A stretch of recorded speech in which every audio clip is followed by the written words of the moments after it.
Now, side by side, you can get a quick glimpse of basically how these iPhones compare. They are almost identically the same.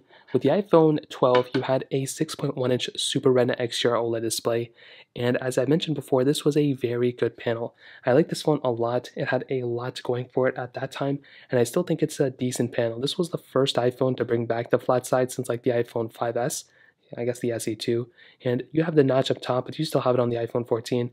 No promotion or anything, but the iPhone 14 also doesn't have these things either. So at $799, I think, or whatever it is right now, this specific iPhone is, it's very interesting. It's pretty much the same thing as the 13, same exact thing as the 12 for the most part. It's a brighter display, so that's one thing to keep in mind, and you're also getting a little bit of a smaller notch. So other than that, I mean, if I were to zoom in and show you guys, the notches are very, very similar, at least when you're not even thinking about it. But if you kind of look at them side by side, you can see it's a little bit different, but it doesn't bring any functionality at all.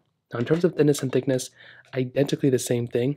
The thing that you're actually lacking on the iPhone 14 is the SIM card tray. So you can see on the 12, we had that SIM card tray. We no longer have it on the iPhone 14, which is very sad. And also I think the coloring is a little bit different between both too. I don't know if you're able to tell. These were like the silver or starlight or white models, but it looks like the 12 is a little bit more whiter. Now on the back, you can see it's crazy how similar these phones are. It's so beautiful. Now on the 12, it's a little bit of a different setup. So we have the dual camera setup at their top and bottom. With the iPhone 14, much bigger lenses. So you can see right here, wide and ultra wide, they're diagonal, but they're a much bigger lens capability here. So you have a lot more capability here. That's what I meant to say.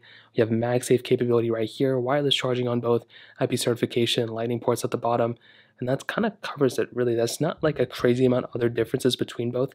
Now you are getting that emergency SOS satellite mode on the iPhone 14, which I think is really cool, and I think that's like a physical thing inside.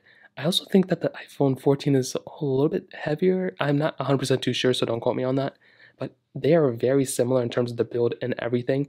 So I will say if you have an iPhone 12, just based on the build quality, you're probably not going to be missing out on too much. But there are some, I guess, more internal changes, which is nice.